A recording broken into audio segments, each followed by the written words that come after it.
Assalamualaikum warahmatullahi wabarakatuh. Halo teman-teman, perkenalkan nama saya Anissa M dengan NIM 20701210016 dari Pendidikan Matematika kelas A angkatan 2020 Universitas Islam Negeri Alauddin Makassar. Nah, pada video kali ini saya akan membahas mengenai materi lingkaran pada kelas 8 SMP atau MTS. Untuk lebih jelasnya, mari kita simak video berikut ini. Baik, kita akan membahas mengenai materi lingkaran. Yang pertama, kita harus ketahui dulu apa sih itu lingkaran. Di dalam kehidupan kita sering menjumpai beberapa benda yang berbentuk lingkaran. Nah, contohnya diantaranya ada yang dinamakan koin, kaset, dan jam. Nah, ini semua merupakan benda-benda yang berbentuk lingkaran. Nah, secara geometris, benda-benda tersebut dapat kita gambarkan sebagai berikut. Nah, mari kita perhatikan gambar di atas. Nah, kita misalkan A, B, C, dan D itu sebaran titik pada lingkaran yang berpusat di titik O. Dapat kita lihat bahwa keempat titik tersebut memiliki jarak yang sama terhadap titik O. Nah, dengan demikian kita dapat simpulkan bahwa lingkaran adalah kumpulan titik-titik yang membentuk lengkungan tertutup di mana titik-titik pada lengkungan tersebut berjarak sama terhadap suatu titik tertentu. Nah, titik tertentu ini yang kita sebut sebagai titik pusat lingkaran. Nah, pada gambar tersebut jarak OA, OB, OC, dan OD itu kita sebut sebagai jari-jari lingkaran. Yang selanjutnya kita akan membahas mengenai unsur-unsur dari lingkaran. Di sini unsur-unsur lingkaran dibagi menjadi 10. Yang pertama ada yang dinamakan dengan titik pusat lingkaran. Titik pusat lingkaran ini merupakan titik tengah yang berada di tengah lingkaran. Yang kedua ada yang dinamakan dengan jari-jari lingkaran. Jari-jari lingkaran ini merupakan garis yang menghubungkan titik pusat dengan sisi lingkaran. Nah, kita bisa lihat pada gambar. Yang ketiga ada yang dinamakan diameter lingkaran. Diameter lingkaran ini merupakan garis lurus yang menghubungkan dua sisi lingkaran dan melewati titik pusat. Ini dulu gambarnya. Yang keempat ada yang dinamakan dengan tali busur lingkaran. Tali busur ini merupakan garis lurus yang menghubungkan dua sisi lingkaran tapi tidak melewati titik pusat lingkaran. Berbeda dengan diameter. Nah, kita bisa lihat gambarnya, kita bisa lihat perbedaan dari kedua gambar ini. Unsur-unsur lingkaran lainnya ada yang kelima yaitu juring lingkaran. Juring lingkaran ini merupakan luas daerah dalam lingkaran yang dibatasi oleh jari-jari lingkaran dan dibatasi oleh sebuah busur lingkaran. Kita bisa lihat gambarnya ya guys. Yang keenam ada yang dinamakan dengan temberen lingkaran. Jika juring lingkaran dibatasi oleh jari-jari, maka temberen merupakan luas daerah yang berada dalam lingkaran yang dibatasi oleh busur lingkaran dan tali busur. Kita bisa lihat gambarnya. Yang ketujuh ada yang dinamakan dengan apotema lingkaran. Apotema lingkaran ini merupakan jarak terpendek antara tali busur dengan titik pusat lingkaran. Garis apotema ini umumnya berada tegak lurus dengan tali busur. Ini dia gambarnya. Yang kedelapan ada yang dinamakan dengan busur lingkaran. Busur lingkaran ini merupakan garis lengkung yang merupakan bagian dari keliling lingkaran. Yang kesembilan ada yang dinamakan sudut pusat lingkaran.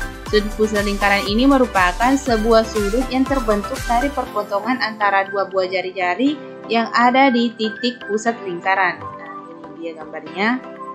Yang terakhir ada yang dinamakan dengan sudut keliling lingkaran. Sudut keliling lingkaran ini merupakan sebuah sudut yang terbentuk karena pertemuan antara tali busur dengan satu titik pada keliling lingkaran. Mungkin itu unsur-unsur lingkaran, mungkin teman-teman bisa memahami dengan melihat gambar dari 10 unsur-unsur lingkaran tersebut. Yang selanjutnya kita akan mencari bagaimana menemukan pendekatan nilai pi. Nilai pi ini, untuk menemukan pendekatan nilai pi, maka kita perlu melakukan suatu percobaan. Percobaan itu adalah mengukur keliling dan diameter beberapa benda yang berbentuk lingkaran. Contohnya saja jam dinding. Jika kegiatan percobaan ini pengukuran tersebut dilakukan dengan cermat dan teliti, maka nilai keliling per diameter ini akan memberikan nilai yang mendekati 3,14. Itulah yang disebut sebagai pi. Secara umum keliling per diameter ini sama dengan pi. Nilai pi itu jika kita cari di dalam kalkulator, maka akan muncul bentuk desimal yang tak terhingga atau tak berulang. Maka nilai pi ini bukan pecahan namun bilangan irasional. Kembali lagi kita ketahui bahwa bilangan irasional itu bilangan yang tidak dapat dinyatakan dalam bentuk pecahan biasa atau A per B. Bilangan irasional ini berupa desimal, tak berulang dan tak berhingga. Menurut penelitian yang cermat, ternyata nilai P ini sama dengan 3,1415 sekian-sekian. Jadi nilai Pi ini hanya suatu pendekatan. Jika dalam suatu perhitungan hanya memerlukan ketelitian sampai 2 tempat desimal, pendekatan Pi ini adalah 3,14. Kita ambil 2 angka di belakang koma. Kita coba bandingkan dengan nilai Pi dengan pecahan, yaitu 22/7.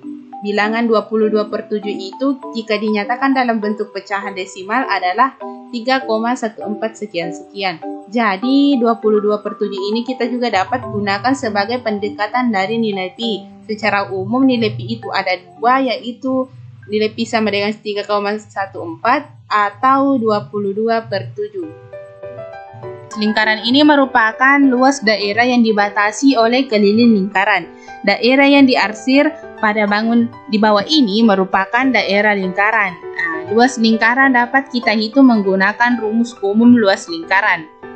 Kita menggunakan rumus, kita lihat dulu, perhatikan dulu gambarnya, yaitu susunan potongan juring tersebut menyerupai persegi panjang dengan ukuran panjang mendekati setengah keliling lingkaran dan lebar R, sehingga luas bangun itu yaitu kita gunakan luas persegi panjang, yaitu P dikali L sama dengan 1/2 dikali keliling lingkaran dikali R.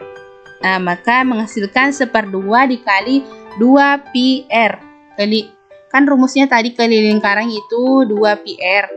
Ini tinggal kita kalikan dengan R. Maka didapatkan 2 pi R pangkat 2. Jadi luas daerah lingkaran sama dinyatakan dengan rumus, yaitu luas lingkaran sama dengan pi R kuadrat.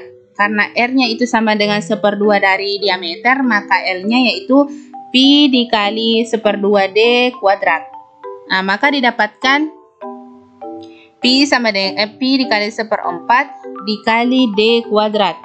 Didapatkan rumus yaitu 1/4 pi dikali D kuadrat. Jadi dapat kita ambil kesimpulan bahwa luas lingkaran atau L dengan jari-jari R atau diameter D adalah L sama dengan 2 pi R kuadrat atau L sama dengan 1/4 pi D kuadrat. Untuk lebih memahami lagi, mari kita masuk pada contoh soal, yaitu tentukan luas daerah yang diarsir. Kita lihat pada gambar, kita masuk pada penyelesaian, yaitu luas yang diarsir yaitu luas persegi, karena kan ini yang diketahui persegi, dikurang 1/2 luas lingkaran. Kita ketahui luas persegi itu rumusnya sisi dikali sisi, maka dikurangkan dengan yang diketahui tadi, luas lingkaran 1/2 dikali pi dikali R kuadrat. Didapatkan sisinya 14 dikali 14 dikurang 1/2 dikali, kita gunakan rumus pi yaitu 22/7 dikali 7 kuadrat. Jari-jarinya itu 7. Sama dengan kita dapatkan 14 dikali 14 itu sama dengan 196, dikurang 77, maka didapatkan hasil 119. Nah, jadi luas daerah yang diarsir adalah 119. Mungkin itu saja yang dapat saya sampaikan. Semoga video ini dapat bermanfaat bagi teman-teman semuanya. Jangan lupa semangat belajar dan terima kasih. Assalamualaikum warahmatullahi wabarakatuh.